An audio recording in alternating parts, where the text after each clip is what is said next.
Thank you very much. Let me start off by saying it's a pleasure for me to be here and to have this opportunity to speak with the members of ISCoS. For the last 4 or 5 years, I've been a member of the Education Committee of ISCoS, and I've had the great privilege of traveling with the Education Committee to many developing countries, such as Mongolia, Bangladesh, India, Vietnam, Sri Lanka, etc.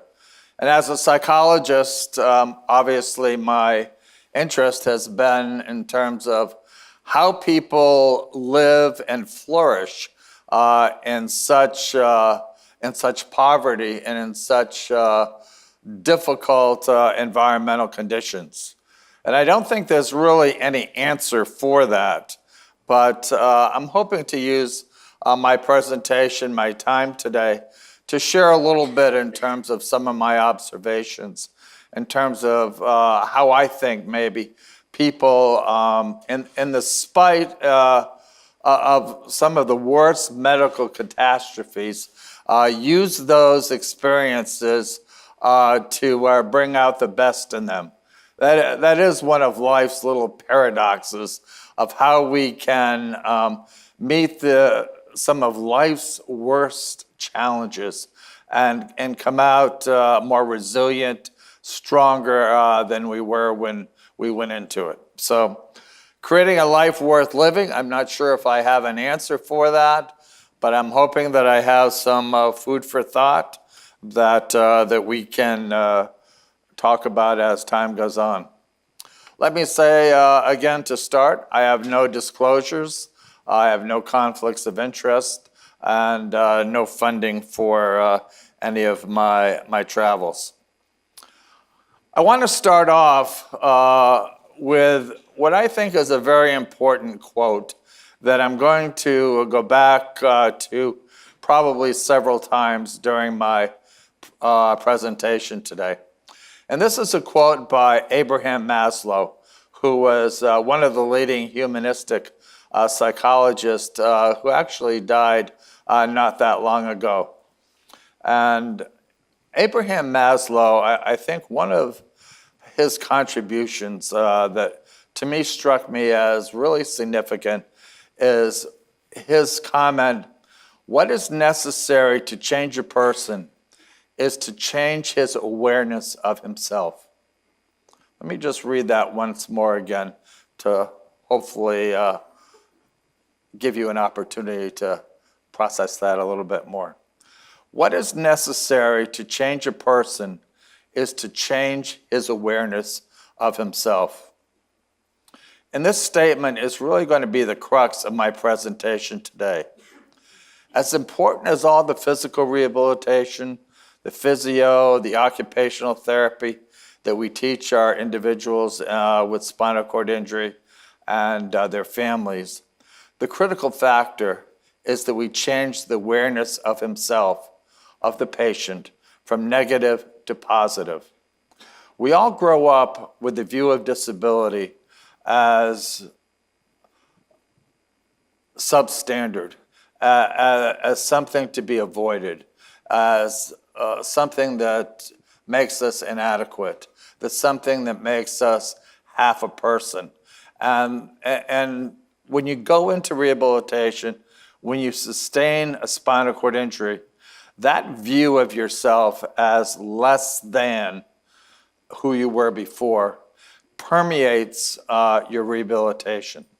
And until we as rehabilitation professionals can begin to manage and help that person to see things a little bit different and to see that life is not over after a spinal cord injury, and that even with the spinal cord injury, that we have the capacity to work, to love, to have a family, and to live a full life.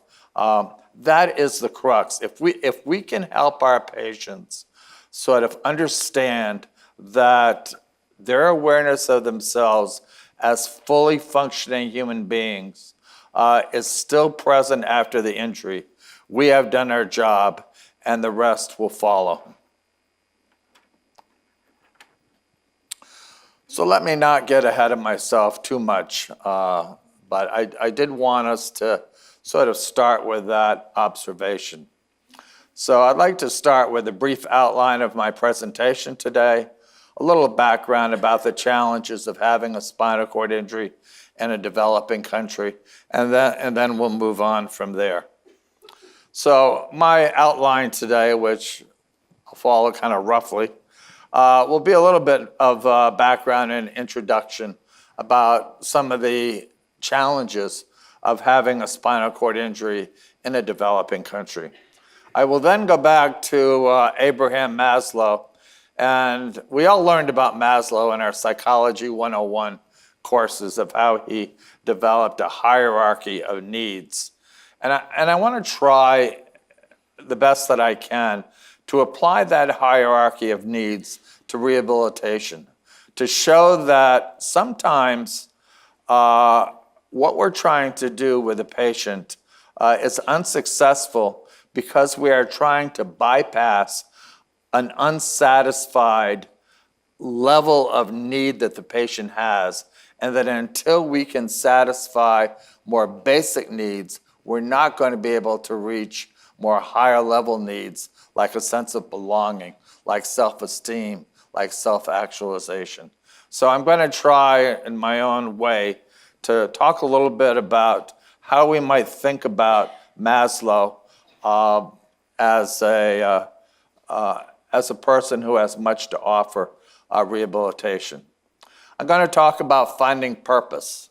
One of the things that I have discovered in my travels in developing countries is that the people who seem to do the best are people who find purpose in their lives.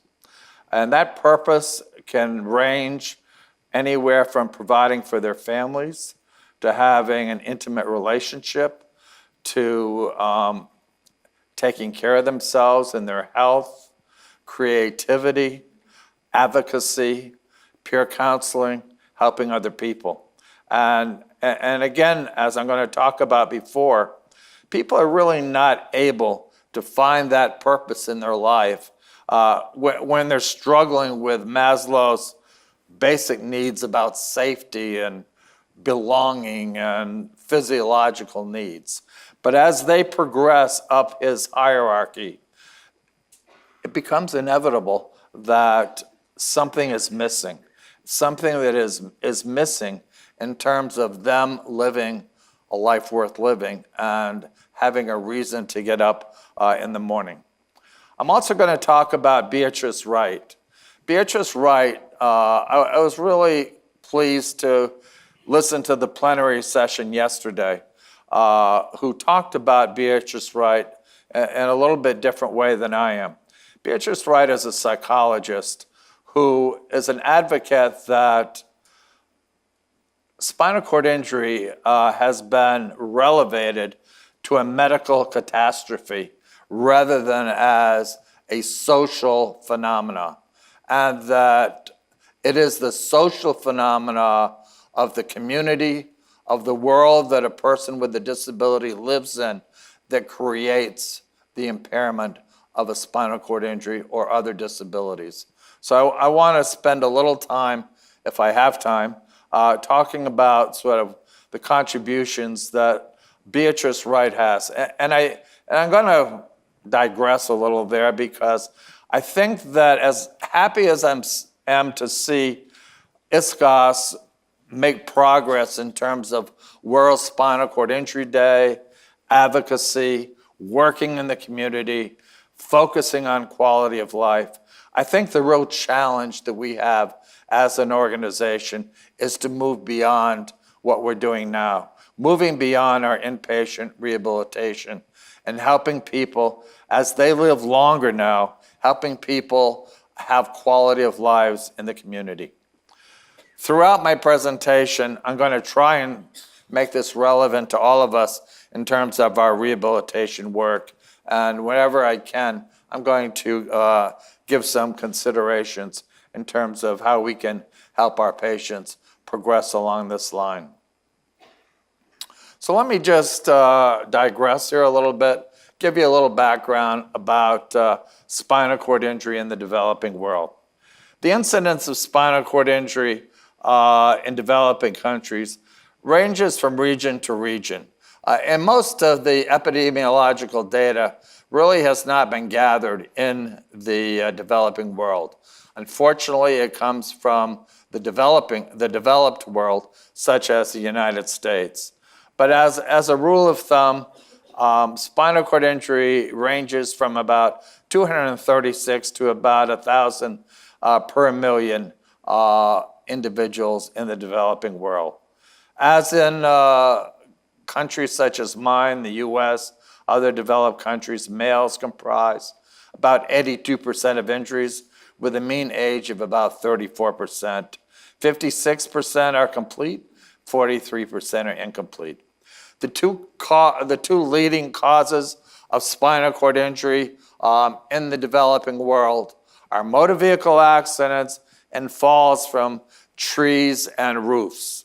It's interesting that the World Health Organization recently has come out with the fact that those numbers are expected to change as developing countries become more and more self-reliant on motor vehicle accidents, or on motor vehicles, and the use of motor vehicles becomes more, it's not proficient, but more used in developing countries. And as I was talking to somebody the other day, I was saying, I don't know how anybody can cross the street in Vietnam without having a spinal cord injury. It's unbelievable to me. So I guess that's that slide. The challenges of spinal cord injury in the developing world. Many people die once they're back into the community because of the practical problems that they face. And these are not just physical practical problems. This is discrimination. This is bias. This is resentment. This is people that view disabled people as one more mouth to feed. People view people with disability as not carrying their own weight. And especially that is true of women and children. So that life back in the community, we may feel as we discharge people from our rehabilitation hospitals that we've done our work. Life back in the community carries incredible amounts of problems that need to be overcome. Bowel care is another problem. This slide shows you sort of what many of the toilets called squat toilets are like in developing countries and just do not lend themselves to bowel care for people with spinal cord injury. Problems of intermittent catheterization. I often speak with Fiona Stevenson, who has done a lot of work in Haiti, who uses a sock to clean and to store an intermittent catheterization so that it can be used again and again. So there are problems in terms of a lack of medical supplies. There's a lack of relevant support services. You don't see psychologists. You don't see social workers. You don't really even see that many peer counselors in the developing world. And as a result, many people and many families with spinal cord injuries turn to faith healers. They turn to spiritual healers, looking for a miracle, looking for some kind of improvement of the person with a spinal cord injury. So there not only a lack of access to legitimate rehabilitation healthcare services, there's a lack of resources in terms of psychosocial services. And as we all know, not only in the developing world, but in the developed world as well, there's an incredible stigma about seeing a psychologist, about seeing a therapist. It's seen as a sign of weakness. It's seen as a sign of inadequacy. that you can't solve your problems yourself, and that you can't turn to your family to help you with these kinds of problems. So there's a great deal of resistance, especially in areas where these kinds of services are not well known. So people don't necessarily make use of these kinds of services. Some studies have shown, actually, given the problems in the community, that it really boils down to how committed the family is to providing services for this individual. And if the family is not committed, the individual is probably prone to have a shortened life. So progress in spinal cord injury rehabilitation has not been uniform across the globe. What sticks out in my mind is work that I've done with Elmer Berger and the team from the Education Committee, who has gone to Africa, where the only exposure that a person with a spinal cord injury has is the opportunity to talk with somebody else who has a spinal cord injury. That is the extent of the rehabilitation that they receive. And again, that conversation may be brief, it may be extensive, it may last for a period of weeks, but there's no such thing in most of sub-Saharan Africa in which people can go to a rehabilitation center, can get physiotherapy, can get outpatient services. The only thing that they can do is ask questions to somebody who has a spinal cord injury and to try and get information that might help them later on. So it's different in all parts of the globe. Mongolia is not that much different. And other countries, especially in Southeast Asia, are not that much different. Life expectancy is about 2 years, and it's not uncommon for paraplegia in many developing countries. It's interesting, and I'm probably jumping ahead. There was a study in Pakistan, for example. It's not only sort of once you get home. The real problem, and again, I know I'm talking to the choir, is that there is no services in terms of excavating people from the injury to a medical facility. One study that was just done in Pakistan showed that of 85 people who sustained a spinal cord injury, not one person was taken by ambulance to a medical facility.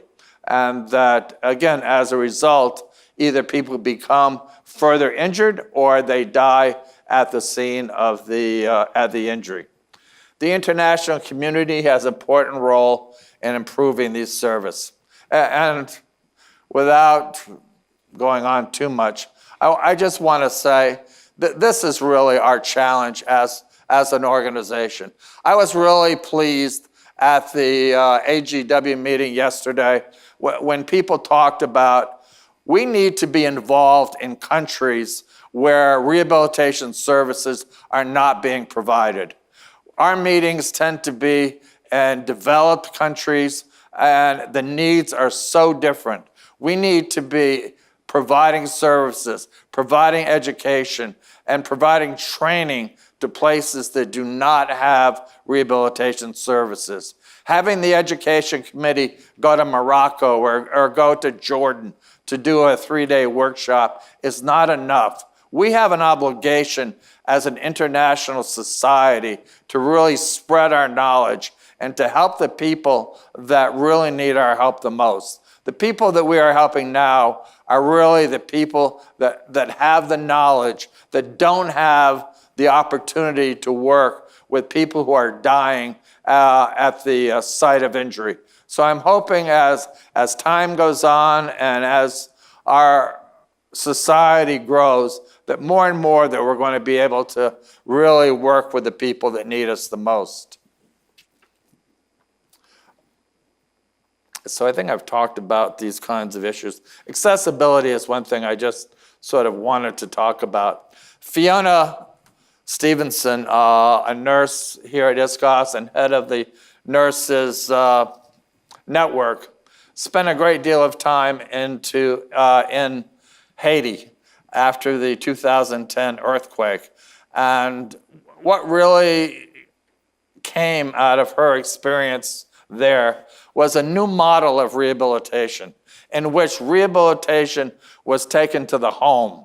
And again, I think that we are so caught up in sort of our little box of how we see rehabilitation that we're not thinking out of the box. We need to be providing rehabilitation to people's homes, to their families. We need to be going into the community. We need to be doing things that just don't sort of register with the kind of rehabilitation that we need. People live in the mountain. I work a lot in Nepal, in which people are trapped in their homes, cannot get services, and we need to be looking out of the box in terms of how we can be helping these people. These are people who are dying from their injuries and have no other resources other than what we might be able to provide them, but unfortunately we're not. Let me get back to Mr. Maslow.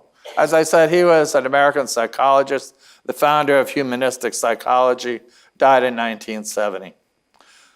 A couple of cool little things about Maslow. About 6 decades ago, Maslow postulated that human needs can be arranged in a hierarchy.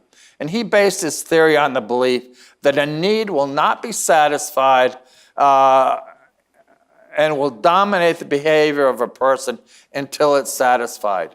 And that is an important thing for all of us to remember. I'm a psychologist, I'm a sex therapist. I work with a lot of people around psychological, sexual issues. I go to people, sex is the last thing they want to talk about. Psychological issues, accepting the disability, is the last thing they want to talk about. And why? Because the basic needs, their safety, their physiological needs, their sense of belonging have not really been satisfied. We need to be looking and be aware at our team meetings and be aware of the patients that we are working with in terms of their needs, in terms of where they are at, in terms of the rehabilitation. If we're jumping ahead, we're doing the patient a disservice. It's going to go in one ear and it's going to go out the other. When a need becomes satisfied, this in turn activates higher needs. And some of the more basic needs, such as physiological needs, have a tendency to recur throughout life. Even though I may feel safe, I may feel that my bladder, my bowel issues are fine after rehabilitation, what does that mean 20 years from now? These kinds of needs recur over and over again. And again, I think we're not necessarily doing our patients a service by by not addressing those kinds of needs and helping them and being more attuned to aging with a spinal cord injury or aging or having a spinal cord injury with other comorbidities. I think this is an area that we really need to be facing and dealing with on a much more constructive basis than we have been. So this is just a quick little dirty look at Maslow's hierarchy of needs, and I just want to kind of briefly go through this. At the basic, as I've talked about, is the physiological needs. Maslow postulated that we all have a need, obviously, for air, water, food, shelter, etc. Up above that, the safety needs, personal safety, security, then a sense of love and belonging, knowing that we can be loved, that we can give love, that we're good enough to be loved. Those are important factors that people need to know about themselves in terms of their relationships with you people as staff members and with people in their families and in people that they love. Self-esteem is an important need that people have as well. And finally, self-actualization, as I'm going to talk about before. I'm sorry, I think let me back up the track a little bit here.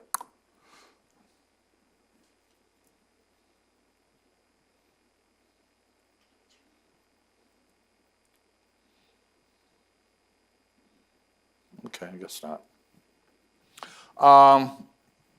So let's just talk a little bit about the physiological. I tried to sort of break this down in terms of what are the needs of the patient, and what does it mean in terms of what we can do as rehabilitation professionals to try and help the patient sort of through this phase. As I talked about, patient and family need to know that survival is critical and that survival is going to happen. This might be one thing in developed countries, but it's a whole nother thing in a developing country. Patients and families need to know that those needs are being taken care of, and that this is a time of life and death after a spinal cord injury, especially when we talk about the fact that these people are often dying in the field and dying at the site of injury.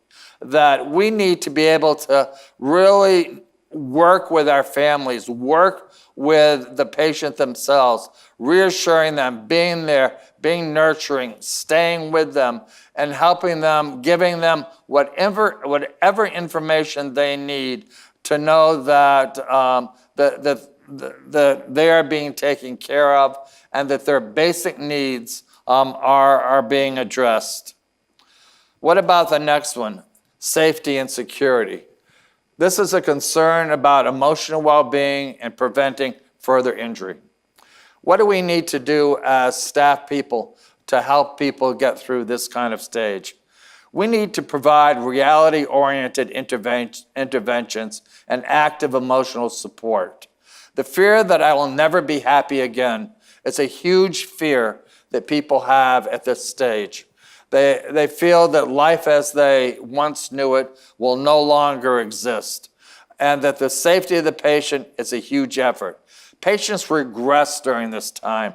They're afraid to be alone. They're afraid to be by themselves at night. They're afraid of choking, of suffocating, of having nightmares. They're struggling with post-traumatic stress disorder. And we need, again, to be there with them, to nurture them. I'm going to talk a little bit, and I did talk a little bit about resilience. Resilience is, again, as I said, it's the ability to overcome a stress and to gain strength from it. But it's also important that we have somebody there to help us through it. You can't just leave a patient by himself and have him struggle and worry where that next breath is coming or whether he's going to be safe during the night. He needs us there. He needs to have somebody there if possible, every step of the way, providing that kind of assurance that again, that he's going to be able to make it to the following day. What about love and belonging? Concerns about how much support they will receive if their condition persists. Will the person fit in with their family and with their community? There is I'm talking to the choir here, but there is a universal fear of being a burden on the family and on people that love you.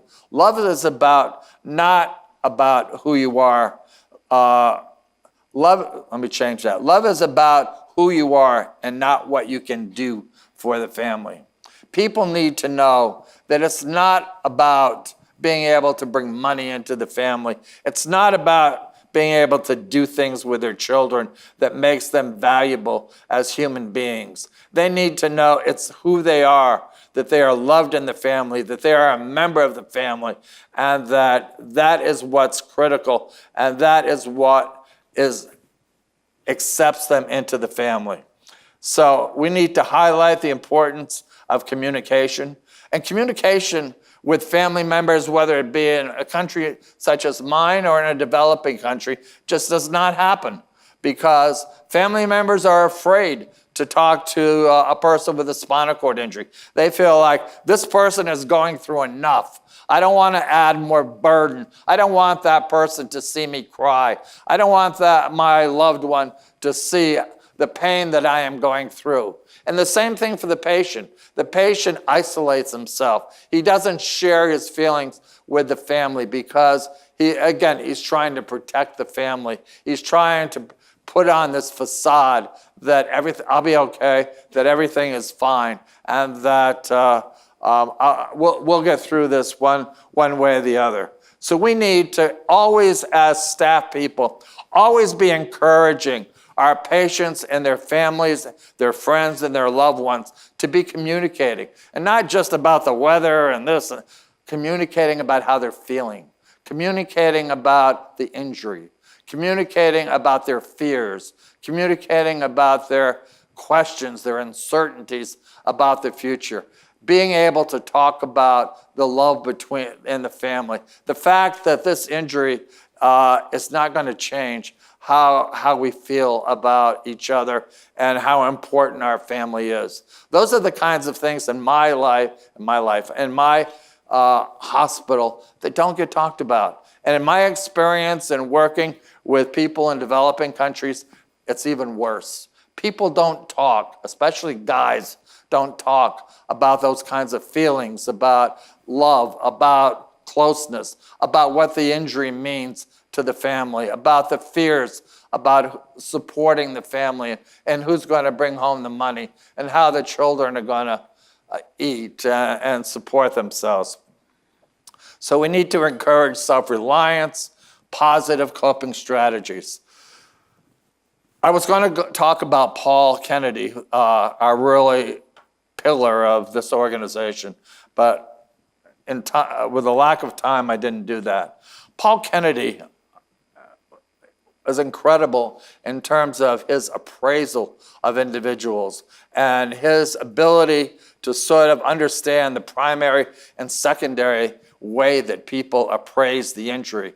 And based on that appraisal of how they perceived the injury, they developed certain coping mechanisms. They either saw the injury as a challenge to be overcome, or they saw it as overwhelming and something that was impossible for them to do. We need to help the person see an injury as you can do this.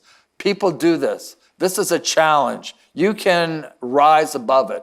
And this is some of the ways that people do it. People talk about it. People solve problems. People find solutions. People practice over and over and over again. One of the things that is important for all of us to know about rehab, I'm a believer you cannot fail at rehabilitation. Every attempt is a learning experience. And it's okay that if you don't do it, it's okay if it takes a week, if it takes a month, because you are gaining experience, you are practicing, you are becoming more and more proficient at what you are trying.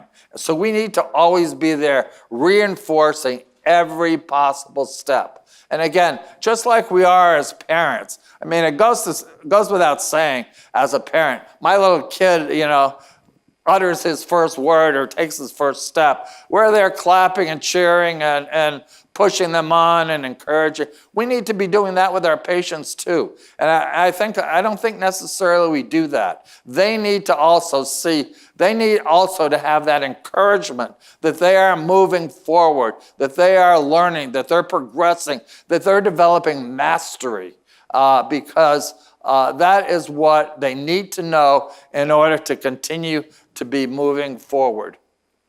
Hope I'm not talking too long. I'm yakking on a little more than I wanted to, but bear with me. What about self-actualization? Did I do? Let me just say a word about self-esteem. Concerns about whether the individual can still accomplish important life-related goals, such as relationship, parents, and work.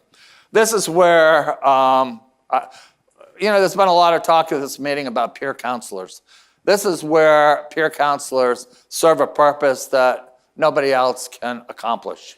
People need to see from other patients on the unit, from the peer counselors, just what is possible. They need to see that you can feed yourself, that you can transfer, that you can do all kinds of things, that you can get involved in wheelchair sports, that life doesn't end after a spinal cord injury. And often it's sort of at this phase is when people start to realize for the first time that life is not over, that there are things that they can do.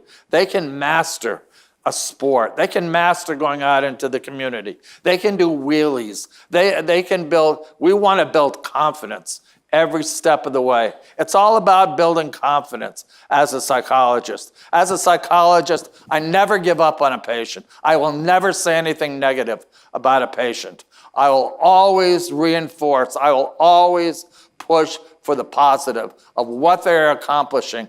Even if it's a small step, it is a step in the right direction. One of the things about all of us in rehabilitation, we don't give up.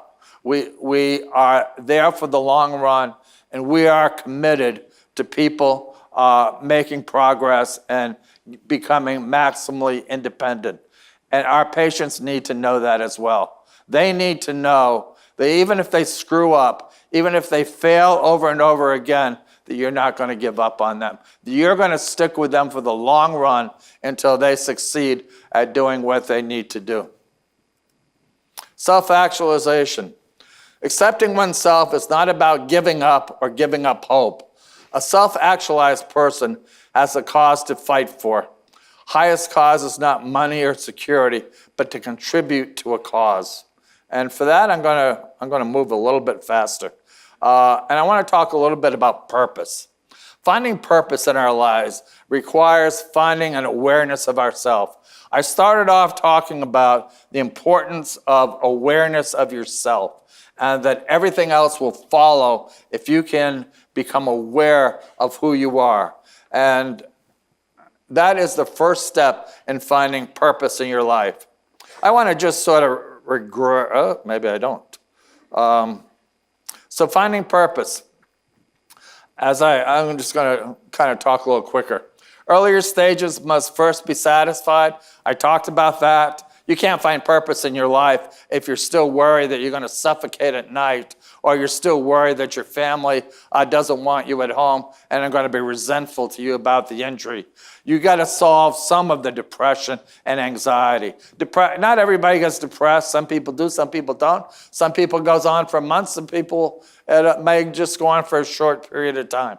But you've got to sort of begin to talk about those and work through some of the emotional components of a spinal cord injury.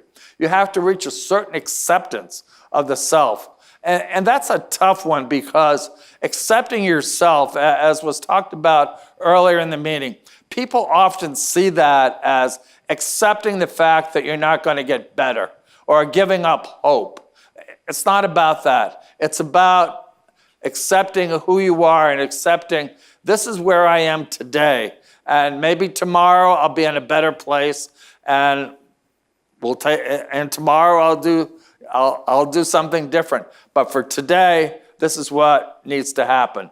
I'm a believer that rehab is an incredible opportunity that people only get once. And if they screw up that opportunity, they're not going to get another chance. So the last thing we want people to do is to miss that opportunity of getting the most out of their rehab. So if somebody is covering themselves up with a blanket, I might let them do that one day. But after one day or after a short period of time, it's just not feasible. It's just not possible. One of the most incredible people I ever met was a man by the name of Rajendra Joyer in India. He was the founder of Family of the Disabled in New Delhi. My wife and I met him in 1993 and maintained a relationship with him over the years until he died recently. He was an occupational therapist who was shot in a robbery attempt in his house in 1986. For 6 years, he was depressed and basically had no reason to live. And as I said before, that was sort of part of his process that he needed to go through. In 1992, he started an NGO called Family of Disabled. And for the next 22 years, he ran this NGO out of his bed. And touched the lives of thousands of people throughout India in terms of everything from housing to art exhibits to providing social services to providing really whatever people need. And I sort of bring this up as an example, again, of finding a purpose in your life, of finding a way to contribute. And that is really sort of what people need to find. I guess I'm going to take that as a sign. So finding purpose, I've talked about that. I'll let that go. Just give me 1 second. I'll wrap it up here. Other things, I'm just going to go through these slides. Other purposes, providing for your family. An important purpose that people eventually sort of realize that is what drives them. Helping other people. I talked about advocacy. I talked about, this is Shavjit doing peer counseling, educating the public about spinal cord injury. Creating. I have a slide here, but I probably missed it, in terms of intimate relationships. And I'm just going to end with a couple of thoughts about Beatrice Wright, as I talked about. Dr. Wright was an advocate that it was the community that created the disability.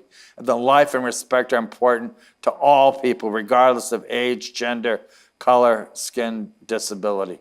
Physical handicaps can be reduced by eliminating barriers, ending the devaluation of people with disabilities.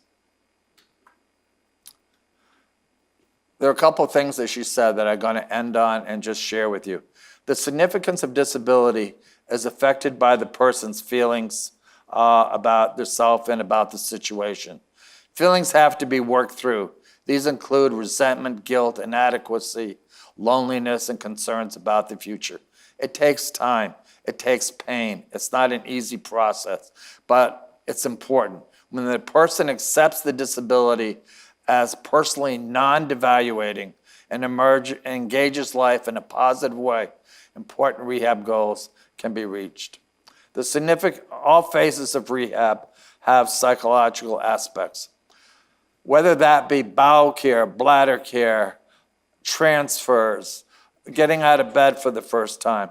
Always be aware every single action that you undertake in rehabilitation has significant psychological aspects to it. And these kinds of things need to be talked about. And I just want to sort of say, too, we have a tendency in rehab to over-pathologize, to point out the negative rather than the strengths, rather than the gains and the positive that people are moving. The important point of this is the positive aspects. We need to always focus on the strengths and the positive and where people are going. I think I probably just said enough about that. I'm going to just skip to this. One second, and I'll just get to the end. I want to just end with one slide of a friend of mine in Bangladesh. A friend of mine in Bangladesh, oh, jeez. I guess I won't. I'm just going to say that a friend of mine in Bangladesh posted on Spinal Cord Injury Day that 12 years ago he had no idea about what it was like to have a spinal cord injury. And today, 12 years later, he is trekking 6 to 7 kilometers a day, and that life is beyond what he ever imagined, and that it is certainly possible to have a positive life after a spinal cord injury. I'm sorry I rambled on so much. Thank you very much.